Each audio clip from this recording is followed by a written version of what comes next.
Hello बच्चे लोग, बहुत बहुत स्वागत है आप लोगों का द व्हाइट बोर्ड चैनल पे। जहां आज की इस वीडियो में मैं आपको क्लास 9 संख्या पद्धति जो चैप्टर है, चैप्टर 1, उसके प्रश्नावली 1.5 के सभी प्रश्नों को हल करके बताने वाला हूं, अच्छे से समझाने वाला हूं। ध्यान से देखना है आप लोगों को और समझ में आ जाएगा। ये स्टार्ट करते हैं पहले क्वेश्चन से ही। आपको यहाँ पे दिखाई देगा, प्रश्न है बताइए। यहाँ पे दिखाई देगा मतलब आपको अपनी बुक में दिखाई देगा। स्क्रीनशॉट मैं नहीं लगा रहा हूँ क्योंकि टाइम जाता है एडिटिंग में। तो आप अपने बुक में देखना, प्रश्न 1 आपको दिखाई देगा, बताइए नीचे दी गई संख्याओं में से कौन कौन परिमेय है और कौन कौन अपरिमेय है। कुछ संख्याएं हैं हमारे पास में, हम सभी संख्याओं को लिखेंगे और हल करते चलेंगे। अब जैसे पहली संख्या को ही बात करते हैं, लिखा है 2 माइनस रूट 5। तो अब यहाँ पे हमें कुछ चीजें पता होनी चाहिए, बस पता रहेंगे आपको समझ में आ जाएगा। सबसे पहले तो परिमेय संख्या जान लो क्या होती है। परिमेय संख्या उन संख्याओं को कहते हैं जिन्हें हम p बाई क्यू के रूप में लिख सकते हैं, जहाँ पे q जो है वो 0 के बराबर नहीं होता है और p और q दोनों के दोनों क्या होते हैं, एक पूर्णांक होते हैं। दोनों के दोनों पूर्णांक होते हैं, ठीक है। वो होता है परिमेय संख्या। अपरिमेय संख्या क्या होता है? अपरिमेय संख्या एक ऐसी संख्या जिसे p बाई क्यू के रूप में नहीं लिखा जा सकता है, वो अपरिमेय संख्या होता है। कुछ और बताना हो, पिछले के सभी एक्सरसाइज अगर आपने देखे हैं तो आपको पता होगा कि जब किसी का दशमलव प्रसार, किसी संख्या का जो है दशमलव प्रसार शांत हो। दशमलव प्रसार दो तरीके के होते हैं, या तो शांत होता है, ठीक है, जिसको जो क्या होता है, परिमेय संख्याओं का दशमलव प्रसार होता है शांत। दूसरा दशमलव प्रसार जो होता है वो अशांत। अशांत दो तरह का होता है, एक होता है अशांत हमारा आवर्ती और एक होता है अशांत अनावर्ती। तो जो दशमलव प्रसार हमारा अशांत आवर्ती होता है वो परिमेय होता है, जो दशमलव प्रसार अशांत अनावर्ती होता है वो अपरिमेय होता है, ठीक है। तो अब इतने में हमारा यहाँ पे ये वाला परिमेय है या अपरिमेय है कैसे पता चलेगा? अभी यहाँ पे जो कुछ भी लिखा मैंने संख्या लिख के नहीं बताया आपको, तो अब मैं आपको आसान से बताता हूँ जिससे आपको एक ही बार समझ में आ जाएगा परिमेय है या अपरिमेय है। अगर इतने से भी समझ में नहीं आया तो आसान वाला शॉर्टकट जिसको हम कहते हैं, अगर आपको इस तरह से संख्या मिले -5, 8, 9, 12, 3/2, 6/3, 1/4, 2/9, तो ये सब के सब क्या हैं? परिमेय हैं। ठीक है। और जब आपको रूट में इस तरह से संख्या मिले, जैसे √5, √2, √3, तो ये सब क्या है? अपरिमेय है। ये अपरिमेय, इधर वाले परिमेय। और इसी में जैसे मान लो मिल गया √4, तो √4 चूंकि हम जानते हैं 4 का वर्गमूल कितना होता है? 2 होता है, -2 भी होता है, तो +-2, तो ये जो 2 आया है चूंकि, इसलिए 4, 2 का वर्ग, 2 का 2 में गुना करते हैं 4 आता है ना, तो 2 का जो स्क्वायर होता है वो 4 होता है हमारा, इसलिए 4 का जो वर्गमूल होता है हमारा वो 2 आ जाता है। तो इसी बेसिस पे √4 जो है वो परिमेय संख्या है, अपरिमेय संख्या नहीं है। इसके अलावा जो पूर्ण वर्ग नहीं होता, जैसे 5 पूर्ण वर्ग नहीं है, 2 पूर्ण वर्ग नहीं है, 3 पूर्ण वर्ग नहीं है, 7 पूर्ण वर्ग नहीं है, तो ये सब जो संख्या है ये अपरिमेय संख्या है। अब इतना अपरिमेय और परिमेय समझ में आ गया तो थोड़ा सा और समझते हैं कि जब हम किसी अपरिमेय संख्या में किसी परिमेय संख्या को जोड़ते हैं, घटाते हैं, तो उस केस में हमारा ये जो आता है वो अपरिमेय ही रह जाता है। तो इसलिए ये जो पहला प्रश्न है हमारा वो क्या होगा? अपरिमेय, क्योंकि परिमेय संख्या में से जब अपरिमेय संख्या को घटाने की कोशिश करते हैं, और एंड भी यहीं पे हो रहा है क्योंकि इसको हम घटा भी नहीं पाएंगे, तो ये हमारा अपरिमेय रहेगा। दूसरा प्रश्न देख लेते हैं, दूसरा क्या है। पहले सारे प्रश्न मैं यहाँ पे लिख ही लेता हूँ। दूसरा दिया 3 + √23 और माइनस में फिर से √23। इसके बारे में आपके क्या विचार है? ये परिमेय होगा या अपरिमेय? तो ये परिमेय है, ये अपरिमेय है, ये भी अपरिमेय है। जब हम कोष्टक ओपन करते हैं तो हमें मिलता है 3 + √23 माइनस √23। तो √23 से √23 कट गया, क्योंकि ये प्लस में है ये माइनस में है, तो √23 में से √23 घट गया, बचा 0, और यहाँ पे आया हमारा 3। 3 में 0 जोड़ेंगे 3 ही रह जाएगा, तो इस वजह से ये 3 है। 3 को हम 3/1 के रूप में लिख सकते हैं, जहाँ पे ये दोनों p बाई क्यू के रूप में लिखा जा चुका है, तो ये क्या है? परिमेय है, ठीक है ना। तीसरा देखो, तीसरा क्या है? तीसरा दिया गया हमारा 2√7/7√7। ये परिमेय है कि अपरिमेय? क्योंकि परिमेय संख्या में अपरिमेय संख्या का गुना हुआ है तो ये तो अपरिमेय हो गया, लेकिन भाग भी जब दे रहे हैं हम तो यहाँ पे √7 से √7 कट जाता है, √7 से √7 विभाजित हो गया, बचा हमारा 2/7, ये हो जाएगा हमारा परिमेय। चौथे क्वेश्चन पे विचार करते हैं। क्या है चौथा क्वेश्चन? तो ये लिखा हुआ है हमारा 1/√2। अब ये परिमेय या अपरिमेय, अब देखो आपको क्या लगता है, परिमेय या अपरिमेय? तो इस क्वेश्चन में हमें क्लियरली दिख रहा है कि √2 जो है वो हटने वाला कहीं से है नहीं, तो हम सीधे इसको अपरिमेय लिख सकते हैं बिना किसी डाउट के। ठीक है, पांचवें क्वेश्चन पे फोकस करते हैं। पांचवा क्या है? तो पांचवा दिया गया है 2π। तो 2π जो है वो परिमेय है या अपरिमेय है? क्योंकि पाई की जो वैल्यू होती है उसे हम 22/7 लिखते हैं, लेकिन आपको पता होगा कि पाई की जो वैल्यू है, बाकी चीजें मैं मिटा देता हूँ थोड़ा सा, 2π परिमेय है या अपरिमेय, इस पे विचार करना है। तो पाई की जो वैल्यू है उसको हम लोग 22/7 लिख देते हैं, लेकिन पाई की वैल्यू 22/7 नहीं होती है। पाई जो है 22/7 के बराबर नहीं होता, ये 22/7 इसका सन्निकट मान होता है, इसलिए इसको ले लेते हैं। इसलिए आपने नोटिस किया होगा बहुत सारे एग्जाम्स में ऐसा होता है कि क्वेश्चन देने के बाद अलग से लिख दिया जाता है कि यहाँ पे पाई की वैल्यू 22/7 लेनी है। ठीक है, इसलिए दिया रहता है। तो पाई का वैल्यू 22/7 नहीं होता है, 22/7 के सन्निकट मान होता है, इसलिए 22/7 लेके चलते हैं। पाई का वैल्यू 22/7 नहीं होता है। ठीक है, यूज कर लेते हैं, सॉल्यूशन के लिए यूज कर लेते हैं, लेकिन पाई का जो है वो p/q के रूप में नहीं लिखा जा सकता। पाई अपरिमेय होता है, और पाई अपरिमेय होता है जब अपरिमेय संख्या में किसी परिमेय संख्या से गुना हो रहा है। इस केस में ये क्या आएगा हमारा? अपरिमेय आएगा। आई होप कि बिना किसी परेशानी के ये सारा क्वेश्चन आपको समझ में आ गया होगा। बढ़ते हैं आगे अगले प्रश्न की तरफ। क्या है प्रश्न 2? और प्रश्न 2 है, निम्नलिखित व्यंजकों में से प्रत्येक व्यंजक को सरल कीजिए। व्यंजकों को सरल करने का क्या तात्पर्य है? जब आप उदाहरण पढ़ोगे ना पहले के, क्योंकि किसी भी बुक में जो प्रश्नावली होती है उसके पहले कुछ चीजें दी गई, जैसे ये प्रश्नावली है, पता नहीं आपको दिखाई देगा नहीं देगा, ये प्रश्नावली है, तो प्रश्नावली से पहले कुछ चीजें दी गई हैं, उनको अगर आप पढ़ोगे तो वो आपको बहुत अच्छे से समझ में आएंगे। तो उनको पढ़ के भी आप आगे बढ़ सकते हो, नहीं तो फिर क्वेश्चन सॉल्यूशन चल रहा है तो इसमें तो मैं आपको बता ही देता हूँ कि प्रश्न 2 का क्या है, निम्नलिखित व्यंजकों में प्रत्येक व्यंजक को सरल कीजिए। जैसे पहला व्यंजक है हमारा, दिया गया है 3 + √3 और 2 + √2, तो इसको सरल करना है। तो सॉरी, सरल करने से तात्पर्य ये होता है कि इन्हें परिमेय और अपरिमेय संख्याओं के योगफल या ऋण के रूप में लिखना है। तो अब हम क्या करते हैं, जब इस पूरे का इसमें गुना होना होता है ना, तो हम क्या करते हैं, इसको इस तरह से लिखते हैं। थोड़ा सा ये 3 आपने गुना किया था 8 क्लास में, वही है यहाँ पे, बस थोड़ा सा अलग दिख रहा है। ये 3 यहाँ लिखा, फिर इस कोष्ठक को पूरा लिख देंगे, प्लस लिखेंगे ये वाला, और √3 देंगे, और फिर इस कोष्ठक को लिखेंगे पूरा। अब क्या करेंगे, गुना करेंगे तो हमें मिलेगा 3 दूना 6, प्लस 3 का √2 में गुना होगा तो 3√2, प्लस √3 का 2 में गुना होगा तो आ जाएगा 2√3, प्लस √3 का √2 में गुना होगा तो रूट में हो जाएगा 2 × 3 यानी कि 6। और इस तरह से ये आ गया हमारा, जो आ गया वो आ गया, यही हमारा आंसर हो गया सरल भाई। सिंपल परिमेय और अपरिमेय संख्याओं के योगफल के रूप में हमने लिख दिया तो सरल हो गया। यही करना है पूरे में। चलो आगे करते हैं। आगे देखो अगला क्या है, इसको मिटा के अगला देख लेते हैं। क्वेश्चन 2 दूसरे का दूसरा दिया गया है 3 + √3 और ये है 3 - √3। क्लास 8 में आपने एक नियम पढ़ा होगा, सर्वसमीका पढ़ा होगा, वो ये कि a + b और a - b का जो गुणनफल होता है वो होता है हमारा a² - b² होता है। तो वही चीज़ यहाँ पे भी अप्लाई हो रहा है, जहाँ पे ये a है, ये b है, ये a है, ये b है, तो a + b × a - b का जो गुणनफल होगा वो a² - b होगा, b² होगा, और a² यानी कि 3 का स्क्वायर लिख देते हैं, माइनस b का स्क्वायर यानी √3 का स्क्वायर, तो √3 का स्क्वायर लिख देते हैं। 3 का स्क्वायर हो जाता है 9, माइनस में √3 का जो स्क्वायर होगा, √3 का स्क्वायर का क्या मतलब है कि √3 × √3। अब हम जानते हैं रूट में 9 होगा, और रूट में 9 का मतलब तो 3 ही होता है, तो 3 हम यहाँ लिख देंगे, √3 का जो स्क्वायर होगा 3 ही आएगा।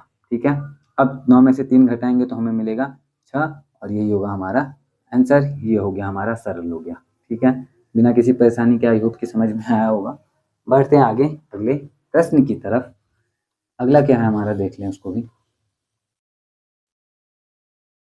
3 नंबर में दिया गया है √5 प्लस √2 का स्क्वायर, होल स्क्वायर, दोनों का साथ में स्क्वायर करना है। तो यहाँ पे भी जो सर्व समीका थी हमारी, कौन सी सर्व समीका थी, a प्लस बी का होल स्क्वायर, ये वाला सर्व समीका याद करो आप लोग। a प्लस बी का जो होल स्क्वायर होता है हमारा, क्या होता है, वो होता है a स्क्वायर प्लस 2ab प्लस बी स्क्वायर। सेम चीज यहाँ पे a की जगह मान लो √5 है और b की जगह मान लो √2 है, स्क्वायर कर दो तो आपको मिलेगा √5 का a का स्क्वायर यानी √5 का स्क्वायर। √5 का जब स्क्वायर करेंगे, कोई भी संख्या अगर रूट में हो, कोई भी संख्या अगर रूट में हो और इसका वर्ग करने को आपको कहा जाना, तो समझ लो वही संख्या आने वाली है। तो जाहिर सी बात है कि √5 का जब हम स्क्वायर करेंगे तो हमें मिलेगा, पहले लिख लेते हैं अच्छे से, √5 का स्क्वायर प्लस 2 गुणे √5 गुणे √2 मतलब 2ab और प्लस में √2 का स्क्वायर। चलो आगे करें तो √5 का स्क्वायर 5 आ गया, 2 है ही, √5 √2 दोनों का गुना होगा तो रूट में हो जाएगा 10 प्लस 2 √2 का स्क्वायर 2, 5 और 2 को जोड़ेंगे तो आ जाएगा 7 प्लस 2 √10 और ये आ गया आपका आंसर। सरल होके परिमेय और अपरिमेय संख्याओं के योगफल के रूप में जब हम लिखते हैं तो वही होता है हमारा सरल करना। ठीक है, आगे बढ़े अगले प्रश्न की तरफ।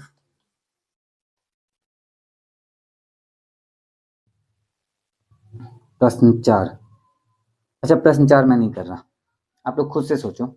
ये प्रश्न 4 जो है ना आपका, प्रश्न 2 की तरह ही है, तो वो आप लोग खुद से ट्राई करना।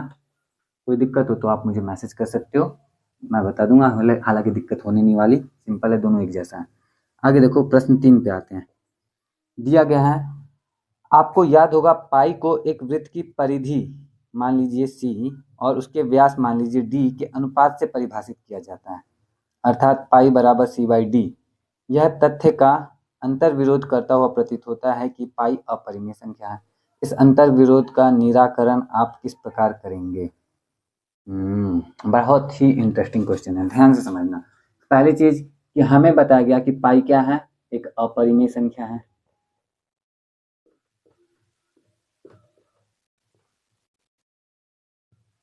हमें बताया गया कि पाई एक अपरिमेय संख्या है और साथ में हमें ये भी बताया गया कि पाई जो है एक वृत्त की परिधि, एक वृत्त की परिधि और उसके व्यास का अनुपात भी है।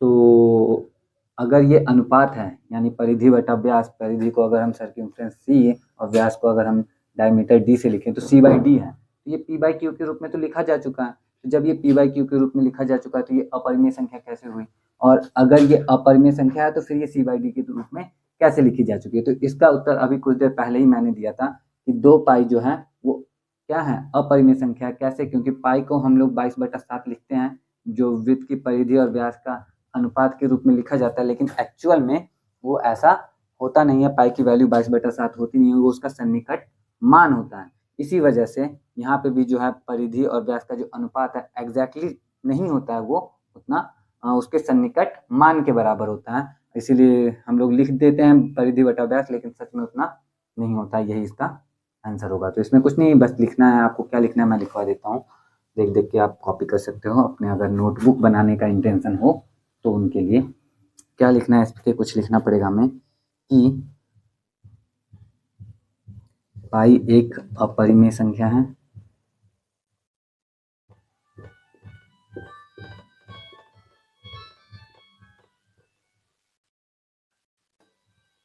पाई का मान 22/7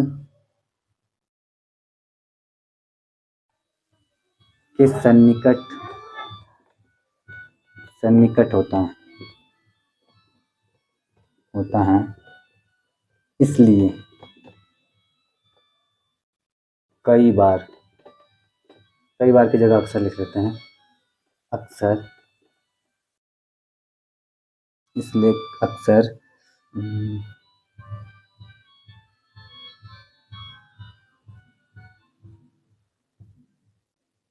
पाई का मान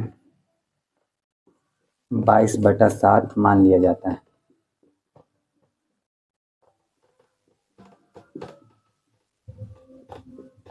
एक वृत्त की परिधि और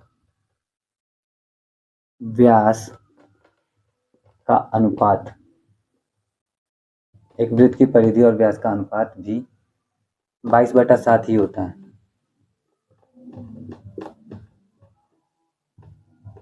इसलिए पाई को वृत्त की परिधि और व्यास के, देखो बहुत बड़ा हो रहा है लिखने में, लेकिन जो है समझ लो, समझने के लिए है, पर वृत्त को की परिधि और व्यास के रूप में, व्यास के अनुपात के रूप में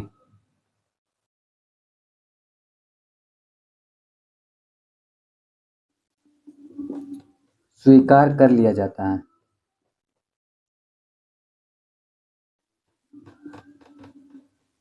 लेकिन वास्तव में पाई एक अपरिमेय संख्या, ये लाइन आपको बस ऐड कर लेना है। फिर से बोल देता हूँ, लेकिन वास्तव में पाई एक अपरिमेय संख्या, बस यही है। स्क्रीनशॉट लेके रख लो, लिखने में काम आएगा, जल्दी नहीं लिख पाओगे तो। बढ़ते हैं आगे अगले प्रश्न की तरफ। क्या है हमारा अगला प्रश्न? प्रश्न संख्या 4। तो प्रश्न संख्या 4 है हमारा, संख्या रेखा पर रूट में 9.3 को निरूपित कीजिए। देखिए भाई, बहुत अच्छा प्रश्न है। संख्या रेखा पर हमें रूट में 9.3 को निरूपित करना है संख्या रेखा के ऊपर। कैसे निरूपित कर सकते हैं हम संख्या रेखा के ऊपर इस संख्या को? समझो, सबसे पहले क्या करना है, जब आपको संख्या में कुछ, मान लो कि 9.3 बोला गया ना, मान लो कि आपको रूट x संख्या रेखा पर निरूपित करना है, तो आप क्या करोगे? सबसे पहले आपको क्या करना है,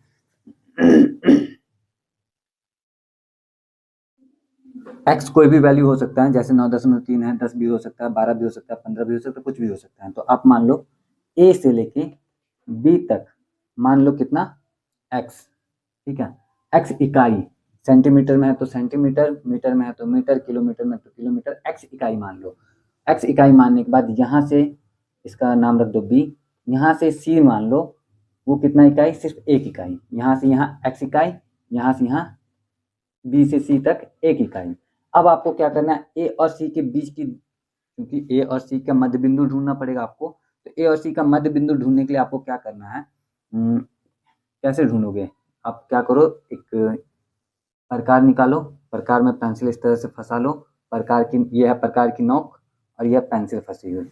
अब सी पे रखो प्रकार के नोक को और इस तरह से एक चाप लगाओ, इस तरह से, और वही एक चाप इस तरह से, क्योंकि ये देखो ये इस तरह से चाप लगा ना यहाँ से वहाँ पे, वही एक चाप यहाँ नीचे में लगा दो।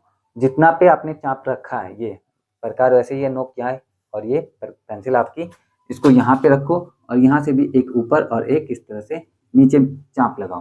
चाप लगाने के बाद इन दोनों बिंदुओं को जब आप मिला देते हो, तो वो बिंदु जो है ना, हमेशा आपका, जहां से आपने पेंसिल की प्रकार की नोक को रखा था, उसका मध्य बिंदु आता है।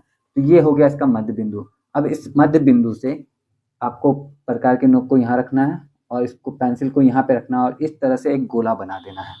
तो इस तरह से जब आप एक गोला बनाओगे, गोला नहीं, एक अर्धगोला, एक अर्धवृत्त बनेगा। तो ये जो अब एक अर्धवृत्त बना है ना इस बिंदु से, अब यहाँ से 90 डिग्री का इस पे लंब एक खींचना है, एक 90 डिग्री का कोण बनाना है। 90 डिग्री का कोण आप चांदेक से नाप के भी बना सकते हो। 90 डिग्री का कोण आप बनाओगे जब, तो ये इसको काटेगा जहाँ पे, तो जिस बिंदु पे ये इसको काटता है, जिस भी बिंदु पे ये इसको काटता है, इसका नाम अगर ओ रख लें, तो ये बी से ओ की जो लंबाई है, ये है आपका रूट एक्स। यही इसी तरह से पता करना है आपको। अब 9.3 अगर पता करना है तो कुछ नहीं, आपको क्या करना है, 9.3 ले लेना है ए से बी तक, ठीक है। उसके बाद क्या करना है, एक इकाई और ले लेना है, दोनों के बीच की दूरी पता कर लेना है। बीच की दूरी में ऐसे प्रकार फंसा के यहाँ से त्रिज्या मान के इसको एक अर्धगोला बना लेना है, अर्धवृत्त बना लेना है। और फिर ये जो बी था हमारा, यहाँ से 90 डिग्री का एक कोण बना लेना है, जो इस अर्धवृत्त को कहीं ना कहीं काटेगी। जहाँ पे ये काटे, यहीं से यहाँ तक की जो लंबाई है, वो है हमारा रूट में 9.3 सेंटीमीटर था तो सेंटीमीटर, नहीं तो 9.3 इकाई। अब इसे हमें संख्या रेखा पे भी दिखाना है। तो संख्या रेखा पे दिखाने के लिए बहुत सिंपल है, आप क्या करो, इस तरह से ये जो हमारा इकाई था सेंटीमीटर में लिया, सेंटीमीटर, इसको क्या करो, यहाँ से नाप लो, ये हमारा प्रकार, ये पेंसिल, इसको फंसाया, यहाँ पे नाप लिया, नाप के यहाँ से इस तरह से फंसा के इस तरह से नाप के इस तरह से आगे बढ़ा दो, जहाँ पे ये कटा, क्योंकि यहाँ पे आया ना ये, तो यहीं पे आ रहा है आपका रूट में 9.3। कहाँ से? यहाँ से, यहाँ से यहाँ, ये आपका रूट में 9.3 है। उम्मीद करता हूँ अच्छे से समझ में आया होगा। अगर थोड़ा सा भी डाउट है तो मैं इसको पेन पेपर पे करके बताऊंगा वीडियो के एंड में, वो देख सकते हो। ठीक है, बढ़ते हैं आगे अगले प्रश्न की तरफ, जो कि हमारा लास्ट प्रश्न भी है। और इसमें क्या करना है देख लें एक बार। निम्नलिखित के हरों का परिमेयकरण कीजिए। हरों का परिमेयकरण, परिमेयकरण क्या होता है? जैसे मैंने लिखा 1/√7, पहला प्रश्न है, तो इसमें √7, रूट में अगर कोई चीज नीचे आ रहा है, जैसे अंश ऊपर वाले को, जैसे p/q अगर मैं लिखता हूँ तो p हमारा अंश कहलाता है और q हमारा क्या कहलाता है? हर कहलाता है। इंग्लिश मीडियम वाले इसको न्यूमिनेटर, इसको डिनोमिनेटर कह देते हैं। तो अब डिनोमिनेटर जो है, हर जो है हमारा, वो रूट में है, वो एक अपरिमेय संख्या है। तो इसको हम क्या करते हैं? अपरिमेय संख्या को परिमेय संख्या बनाने की कोशिश करते हैं। तो अपरिमेय संख्या को परिमेय संख्या बनाना ही परिमेयीकरण कहलाता है। ठीक है, सिंपल सी बात समझ में आ गई। अब चूंकि √7 है, √7 में किससे गुना कर दें, क्या कर दें कि वो परिमेय संख्या हो जाए? तो हम जानते हैं कि अगर हम इसमें √7/√7 से गुना करेंगे ऊपर नीचे, क्योंकि √7 से √7 कट जाएगा, काम खत्म हमारा, 1/√7 ही बचेगा। लेकिन गुना कर रहे हैं क्योंकि परिमेयीकरण करना है, तो ये √7 इस √7 से गुना होगा, √7 में √7 का गुना होगा तो हमारा 7 बचेगा, और ऊपर में 1 का √7 में गुना होगा तो हमारा ऊपर हो जाएगा √7 और नीचे आ जाएगा 7। और इस तरह से अपरिमेय संख्या, जो कि हर में एक अपरिमेय संख्या थी, वो बन गई परिमेय संख्या। तो इस तरीके से हम करते हैं परिमेयकरण, और ये हो गया हमारा इसका आंसर। उम्मीद करता हूँ कि समझ में आया होगा। बढ़ते हैं दूसरे प्रश्न की तरफ। दूसरे प्रश्न का परिमेयकरण कैसे करने वाले हैं? तो दूसरा प्रश्न जो है वो दिया गया हमारा 1/√7 - √6। अब इसका परिमेयकरण कैसे करेंगे? तो आपको ध्यान देना है बस सिंपल सा, कि नीचे हमको क्या करना है? रूट हटाना है, नीचे से अपरिमेय संख्या को हटाना है। तो यहाँ पे हम दिमाग लगाएंगे कि √7 भी है, √6 भी है, दोनों है। हम अगर इससे गुना कर दे इसमें, हाँ, √7 + √6 बटा √7 + √6, तो इससे गुना करने से क्या होगा कि ये वाला फॉर्मूला याद है ना, a - b और a + b का जब गुना होता है तो आता है हमारा a² - b²। तो a की जगह पे √7, b की जगह पे √6, और दोनों का जब a - b Guna a + b जब होगा तो a² - b² आएगा। और a² यानी कि √7 का स्क्वायर जो कि 7 होता है, b² यानी कि √6 का स्क्वायर जो कि 6 होता है। 7 - 6 हमारा 1 हो जाएगा, तो नीचे कुछ बचेगा ही नहीं। तो यही चीज़ हम यहाँ पे करने वाले हैं। बस ऊपर हो जाएगा हमारा कितना? √7 + √6, नीचे आ जाएगा कितना? अब चूंकि यहाँ पे है, पूरा अच्छे से लिख लेते हैं, √7 - √6, और फिर इधर √7 + √6, दोनों का जब गुना होगा तो गुना होकर हमें मिलेगा √7 + √6 बटा में √7 का स्क्वायर जो कि 7 होता है, √6 का स्क्वायर जो कि 6 होता है। चलो लिख लेता हूँ, पूरा लिख देता हूँ, √7 का स्क्वायर और ये √6 का स्क्वायर। तो बचा हमारे पास में √7 + √6 बटा में 7 - 6। अब ये कट के आ गया हमारा 1, तो अब बच गया हमारे पास में √7 + √6, और हो गया इसका परिमेयकरण। कोई दिक्कत वाली बात नहीं, आगे बढ़े। बढ़ते हैं प्रश्न 3। क्या है प्रश्न 3? इसमें भी परिमेयकरण करना होगा। देख लो भाई, 1/√5 + √2 है। कुछ नहीं, ये मैं नहीं बता रहा, आप खुद गुना कर दो। इसमें क्या गुना कर सकते हो? √5 - √2 बटा √5 - √2, इससे गुना कर दो, आपका परिमेयकरण हो जाएगा। तीसरा देख लो क्या है, वो दिया गया 1/√7 - 2, इसका परिमेयकरण करना है। क्या करो? कुछ नहीं भाई, √7 + 2 बटा में √7 + 2 से गुना कर दो। होगा कैसे? एक ये वाला कर देता हूँ, ये बचेगा हमारा √7 + 2 बटा में a - b गुणे a + b आएगा, a² - b²। तो a में है √7, तो √7 का स्क्वायर हो जाएगा हमारा 7, माइनस b², b में हमारा 2 है, √2 नहीं है, 2 है, तो 2 का स्क्वायर हो जाएगा हमारा 4। बचेगा √7 + 2 बटे में 7 - 4 यानी कि 3 और ये हो गया हमारा आंसर, क्योंकि नीचे आ गया ना, नीचे अपरिमेय संख्या थी, परिमेय संख्या आ गई, हो गया परिमेयकरण। ठीक है, ये वाला आप लोग खुद से कर लेना। और यहाँ पे ये होता है खत्म। वीडियो खत्म नहीं हो रही, क्योंकि वीडियो में आपको पेपर पेन की मदद से पेपर पे बना के बताने वाला हूँ। वो √9.3 को संख्या रेखा पे निरूपित करके बताने वाला हूँ, तो वो देख के जाना और वीडियो को लाइक कर देना। मिलता हूँ मैं आपसे नेक्स्ट वीडियो में एक्सरसाइज 1.6 के सॉल्यूशन के साथ। टिल देन अच्छे से पढ़ाई करते रहना और अपना ख्याल भी रखना। जय हिंद। तो अभी हम क्या करने वाले हैं, वही जो प्रश्न था हमारा, रूट में 9.3 को इस संख्या रेखा पे दिखाने वाले हैं। अब कैसे ये दिखेगा अभी आपको पता चल जाएगा। सबसे पहले क्या करना है, रूट में जो संख्या दी गई हो ना, उतना इकाई का हमें लंबाई वाला एक रेखाखंड खींच लेना है। अब यहाँ पे एक इकाई जो है मैंने 1 सेंटीमीटर लिया है, तो इसलिए मैं 9.3 सेंटीमीटर का एक रेखाखंड खींचने वाला हूँ। अब थोड़ा सा ऐसे करके, अब इससे 9.3 सेंटीमीटर नापना थोड़ा सा मुश्किल है, फिर भी ध्यान से अच्छे से करें तो नापा जा सकता है। और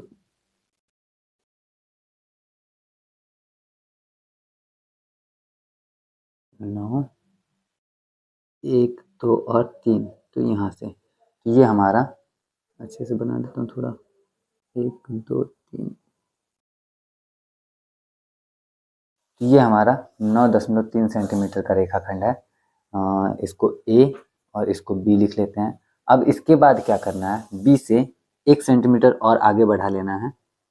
बी से 1 सेंटीमीटर आगे अगर हम बढ़ाएं, जिसका नाम रख लेते हैं सी। ठीक है, और यहाँ से सिर्फ 1 सेंटीमीटर है, 1 सेंटीमीटर। अब क्या करना है, ए और सी के बीच हमें पहुँचना है। अब बीच में पहुँचने के लिए हम क्या कर सकते हैं, प्रकार को इस तरह से रख के कट लगाएंगे। अब बीच, इसको इतना बड़ा भी रख सकते हो, छोटा भी रख सकते हो, कैसे भी रख सकते हो, बस इसके आधे से ज़्यादा लंबा होना चाहिए।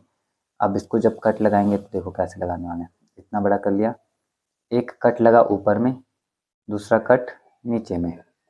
ठीक है, और सेम ऐसे ही दूसरे ए से भी लगाएंगे, एक कट यहाँ पे लगेगा, दूसरा नीचे लगेगा। तो इस तरह से आपको क्या मिलेगा ना, ये 2 बिंदु मिलेंगे, ये बिंदु और ये बिंदु। और इन दोनों बिंदुओं को जब आप मिलाने की कोशिश करते हो कुछ इस तरह से,